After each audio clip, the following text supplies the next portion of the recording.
Right. So this verse.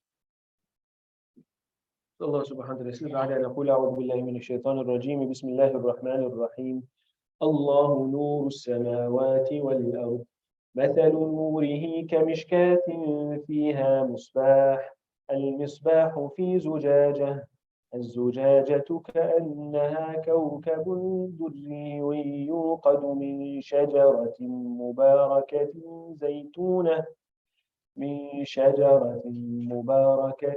زيتونة لا شرقية ولا غربية يكاد زيتها يضيء ولو لم تمسسه نار نور على نور يهدي الله لنوره من يشاء ويضرب الله الأمثال للناس والله بكل شيء عليم. So we started looking at this verse. When we looked at this verse for 2 weeks already, we looked at the first part, Allahu nuru samawati wal ard. We said what it means is Allahu munawwiru samawati wal ard. What do we mean by munawwiru samawati wal ard? It can mean the one who physically gives light, but it also means the one who gives hidayah, hadi. Allahu hadi samawati wal ard. That's what we discussed. We mentioned some points about the metaphor there. It's not literal, right? And then Allah subhanahu wa ta'ala went on to give this description now of His light. So if we understand it as Allahu munawwiru samawat, right? Nur bima'na munawwir. It's not speaking about Allah's essence, but He's the one who gives light to the heavens and the earth. Then we understand the next part as mathalu nurihi. We will again understand it as mathalu tanwirihi. Listen, we said in the first part of the verse that the word nur is not literal. We're not saying that Allah is a light. Why? Or we're not saying, why do we not understand that? We do not understand that is because light is a physical phenomenon that exists in time and space. And it requires a number of things to exist, which we have already negated from Allah, or Allah has negated from Himself when He says in the Quran, لَيْسَ كَمِثْلِهِ شَيْءٍ. So Allah is not like any created thing that occupies time and space or anything like that. Right? So that's why we say that tells us that we have to understand this figurative. The closest figurative understanding that we have to it is munawwir, the one who illuminates, the one who gives light. Right? So Allah is the source of light. Allah is the, so we're understanding nur here as more as the source of light. Allah is the source of light, or the giver of light to the heavens and the earth. But now already in this ayah, we made ta'wil.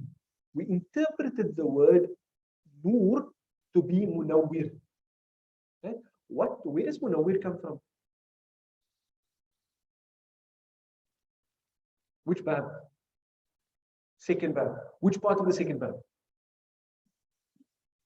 Ismul fa'il. Right. Now, what's the master of it? Nawwara yunawwiru tanwiran. Munawwirun, munawwarun, nawwir, la tunawwir. So the master is tanwir. Tanwir, right? So then we would say, mathalu nurihi, the parable of his light. Now, what do we understand by light here? If we already interpreted nur in the first part of the verse to be munawwir, then here in this context, because Allah is using it now as a noun and not as an active particle, we will understand it to be tanwir. Mathalu tanwirihi, the parable of Allah's giving light.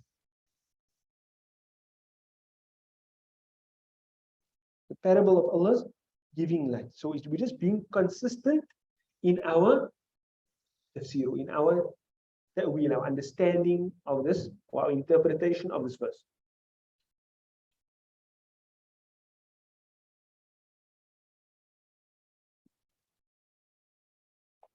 You may say, well, but there you interpret it as munawwir. Why not interpreting it as munawwir here? Because you can't. Why? Let's just look at it. The parable of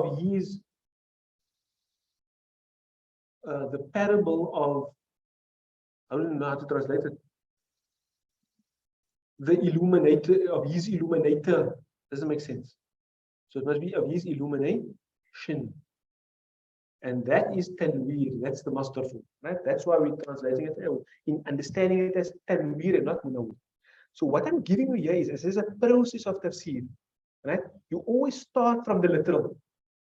You always start from the literal. We're not literalists. We're not saying there's no interpretation. We're not literalists.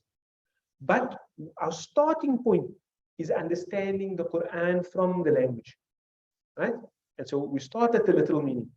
And from there, we start with our interpretation on a by need basis. So, for example, in Allahu Nuru Samawati wal Ard, there was a proof that tells us we need to interpret, and that is that we know already that Allah is not literally a light. That's established elsewhere in the Quran. That's why we had to interpret. So, what do we interpret it to?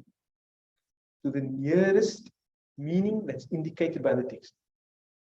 There's actually a number of things we look at, right? We either look at to see what we must interpret it to. We look at its context. We look at alternative meanings in the language for the word. And then we look at if there is some proof indicating to us or pushing us towards a particular meaning. So in this context, there is that. And I mentioned that to you last week when I said that Ibn Ashur says, you must understand this verse in light of what comes before it and in light of what will come after it.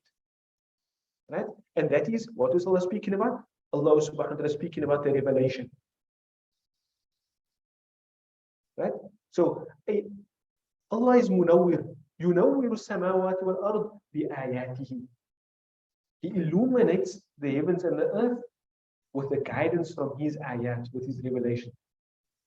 And I'm going to, I'll point out to you another interpretation of this. It's a bit more allegorical, but you'll see the profoundness of it when I mention that to you, inshallah. Anyways, so the parable of Allah's illumination, kamishkatin, is like that of a niche. What did you say this thing is? In Arabic, you'll say it's like a nafida ghayr maftuha, like a place in a wall where there's an indentation, but it's not open, not like a window. It's not open. A window is open, this is not open. فيها مصباح, in that there is a light. المصباح في زجاجة, that light is encased in a glass. الزجاجة, now Allah is saying الزجاجة. So firstly, Allah subhanahu wa ta'ala, what is he doing here? He's making tamthil. In relation to Allah, we never create an image in our mind. We never create an image in our mind and say Allah is like this, because Allah is not like anything that we know, right? So here Allah is creating a mathal, making tamthil. He's creating an image in your mind. So obviously, when the Quran is making an image in your mind, like for example, if I sit here now and I explain to you all of the features of a lion, the purpose of my explaining all of that is so that you create an image of a lion in your mind, right? And it's because I want to draw on something about that image. So Allah is doing that tamthil. He's being descriptive in his language so that he can create an image in your mind. What's that image? A wall. There's a niche in the wall. Inside that niche, there is a lamp. The lamp is encased in glass. But now, what does Allah want to highlight about that glass? As zujaja, Allah says the lamp itself, the glass itself, that encases this lamp. كأنها كوكب دري. كأنها, it's as if it is. So remember last week I told you about tashbih. Like a simile, and I told you different parts. You have the thing that you're likening, the thing that you're likening it to, the particle that shows that you have a simile, and the manner or the wajhu shabah, the angle of similarity. So here we have a zujaja, glass. That's the mushabbah. It is being likened to a kawkab. What's the particle that shows you that, or the word that shows you that there is a parable? كأنها, as if it is. Right? But the wajhu shabah is left out here. But we're going to see what it would be over here. So it says the glass itself, not the lamp. The glass itself, كأنها كوكب دري. It is as if it is a star. As if it is a star. But what's the description of the star? Durri. What does durri mean? Okay, brilliant, good translation. But it comes, no, that is correct. It comes from the word dur. What's a dur? A dur al-manfur. Yes, a dur is a pearl. A dur is a pearl. So that ya is added to make it a sifa. Kawkabun durri, a pearl-like star. Not the light. So Allah subhanahu wa ta'ala is telling you, it's as if the glass itself, it's already radiant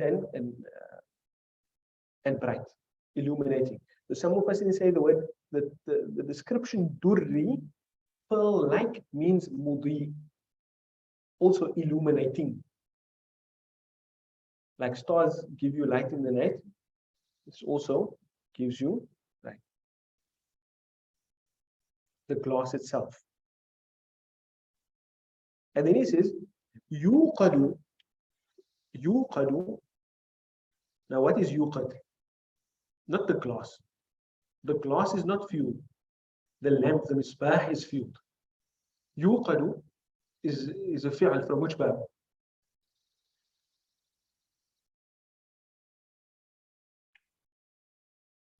From the fourth bab. Awqada yuqidu. Right? That means to kindle, to fuel the fire. The majhul is, what do you think the majhul will be? You guys were doing majhul last week. What is the rule? Always starts with the dhamma. For the past tense, starts with the dhamma. Second root later gets a kasra. So what's it going to be? Uqi. Now uqida. Right? For the past tense. Present tense starts with the dhamma. Second root later gets a fatha. So it's going to be you adu. So is that what we have over here? That's what we have over here. Now, whenever you have a majhul verb, then what are you looking for? The naibul fa'il. So where's the naibul fa'il here?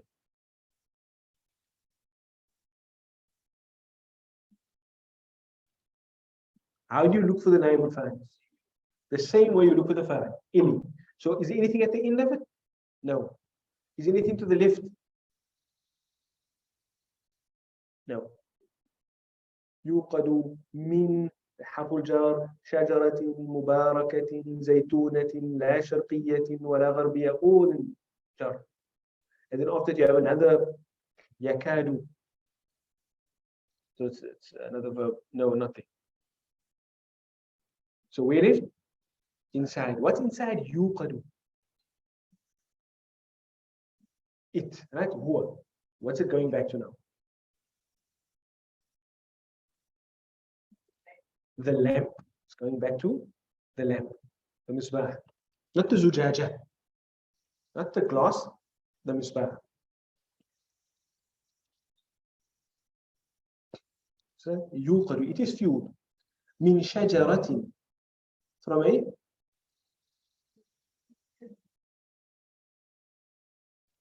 من شجرة مباركة زيتونة لا شرقية ولا غربية.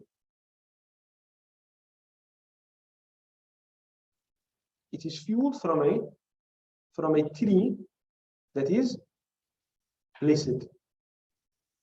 What is it fueled with? Or rather, yeah, from what? زيتونة. From an olive tree. لا شرقية ولا غربية.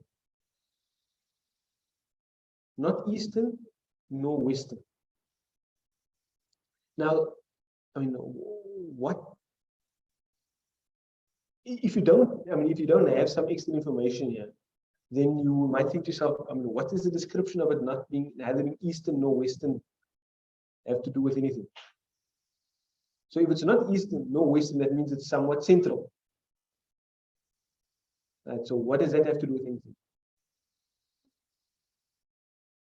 Some of us, they say that the origin of that tree is there. So it's a reference to the purity of the zayt, the purity of the oil. Right? And I haven't checked the science behind that, or where those trees grow the best, and if it is somewhat central in the world, but I would imagine it is, because the region in which these things are generally formed is like in Sham. At least from the oldest place that I know of, it's around Sham, and that is considered to be one of the sources around Palestine of the best olive oil. Right? So it could be a reference to that. From a blessed tree, olive tree, neither eastern nor western, central. Some scholars say that what it refers to in saying that it's not eastern nor western is that it is constantly fed by the sun. It's not something that's illuminated part of the day and not in the latter part, or in the earlier part and not in the latter part. No, not in the earlier part, but in the latter part. Rather, because it's central, it's always illuminated by the sun. That's what they say. It gets the sunlight throughout the day. And that indicates, again, to the quality of the oil. So we're speaking about the oil here.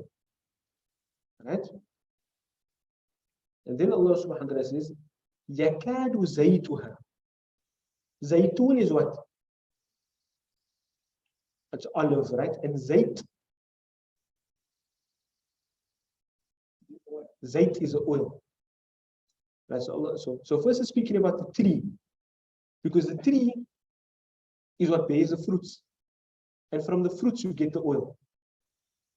So first Allah subhanahu wa ta'ala is saying it's as if it is kindled by a blessed olive tree, neither eastern nor western. Speaking about the tree. And then Allah says, يَكَادُ زَيْتُهَا. Its oil is so pure, its oil is such that يَكَادُ زَيْتُهَا. Yakadu means what? No, that's kada yakidu. You get kada yakidu, which means to receive or to plot or plan, kaid. Then you get kada yakadu, which means almost. It's a star of kana. Right? So, yakadu zaytuha. Its oil almost. You can see the hadi referring back to the shajara.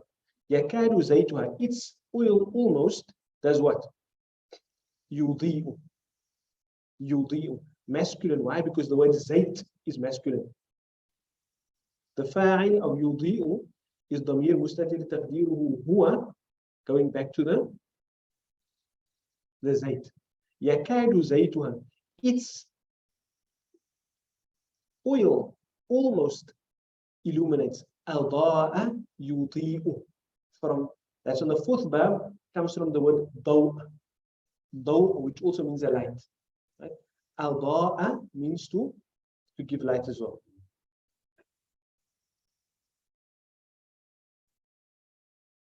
Now, you may ask, what's the difference now between nur and daw? Usually when you want to refer to a nur ma'nawi, like a not just a physical light, then you'd more likely use nur. So here Allah subhanahu wa ta'ala is speaking about the quality of the oil giving light. It's not speaking about hidayah here. It's not speaking about hidayah. Here it's just literally speaking about physical light. So Allah says, يَكَادُ زَيْتُهَا يُضِيءُ وَلَوْ لَمْ تَمْسَسْهُ نَارٌ. This oil is so pure that the oil almost gives light. وَلَوْ. How do you translate walau? You can translate it as no, or even if. Right? Law means if. Wa doesn't mean even. But when the two come together like that, then you translate it as even if. Or though.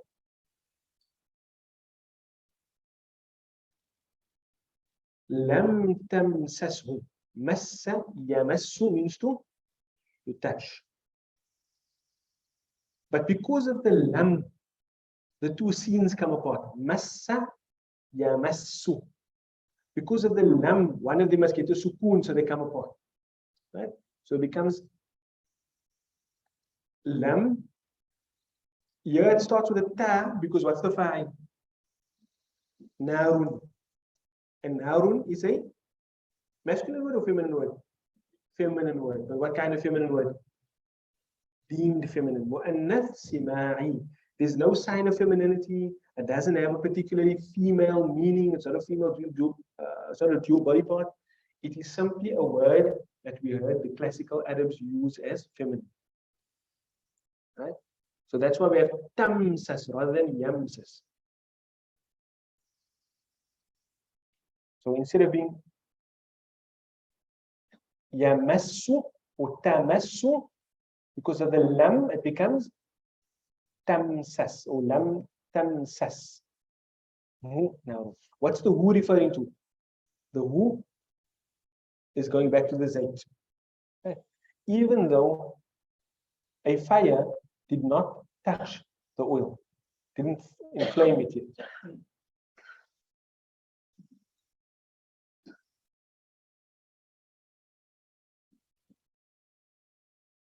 So now, what image do we have in our minds? That's the creation of the image in the mind. So what image do we have in our minds?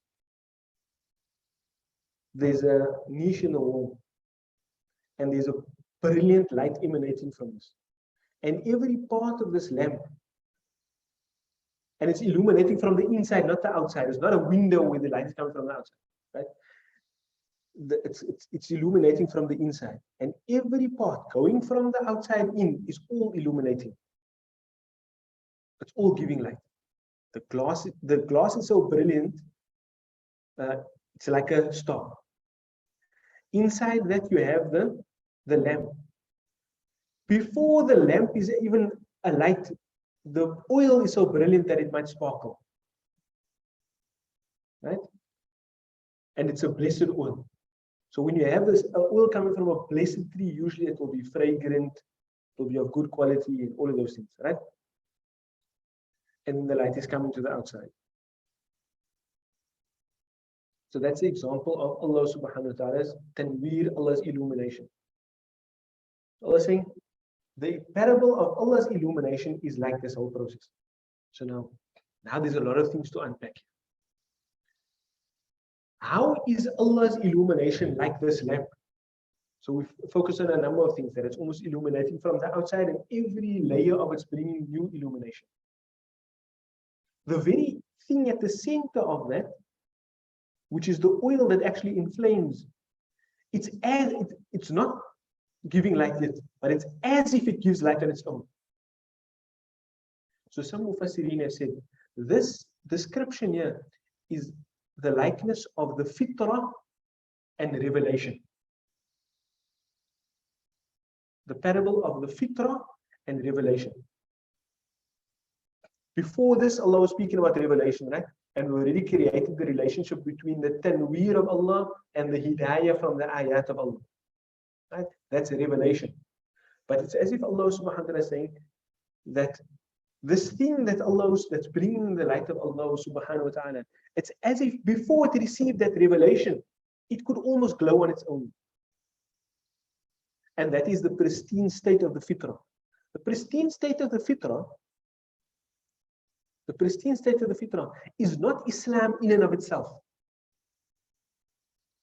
but it is a receptiveness to belief in one Allah. It is a natural aversion to many immoral things. Right? But it's not yet fortified and completed with the revelation. So some Mufassirin, and that's why I said it's a bit more of an allegorical, because there's no mention of fitrah. There's no mention of ayah. We're all just reading this thing in context. So some Mufassirin have taken that allegorical understanding to say that without negating the literal, understanding as a different shade of meaning, that this original state that can almost shine on its own is the fitrah. But for it to actually receive that light completely and to be this luminous lamp, it requires revelation. And so that the revelation is what actually brings everything to light. And then Allah says, Nurun ala nur. Light upon light. Now, in the literal sense, what's the light upon light? You see, Allah described the glass as radiant. Allah described the oil as almost radiant. Allah described its source as blessed and the best. But then there's the actual, all of it coming to light by being, lit by fire. Something external coming to give light to this whole thing. So that's where that nur ala nur comes on. In relation to the physical thing, it's as if everything is luminous by itself, but then they all come together to be layers of light upon light. And again, in that allegorical understanding, it's as if a revelation upon fitrah. Revelation upon fitrah. It's a nur upon another. It's one nur upon another. But we can look into that a bit more next week, inshallah. Right? يَهْدِ اللَّهُ لِنُورِهِ مَنْ يَشَاءُ. Allah guides to His light whomsoever He wills. وَيَضْرِبُ اللَّهُ الْأَمْثَالَ لِلنَّاسِ وَاللَّهُ بِكُلِّ شَيْءٍ عَلِيمٌ. And Allah is all knowing of everything. We'll look at that a bit more next week, inshallah. But and then look at this in light of another verse where Allah subhanahu wa ta'ala says, وَمَنْ لَمْ يَجْعَلِ اللَّهُ لَهُ نُورًا فَمَا لَهُ مِن نُورٍ. Whomsoever Allah doesn't give him nur, he will have no nur. وَمَنْ لَمْ يَجْعَلِ اللَّهُ لَهُ نُورًا فَمَا لَهُ مِن نُورٍ. Whoever Allah doesn't give nur, he will have no nur. Right, so we'll look at the verse in light of that as well next week, inshallah. We end there for now. وجزاكم الله خيرا وآخر دعوانا أن الحمد لله رب العالمين. السلام عليكم ورحمة الله وبركاته.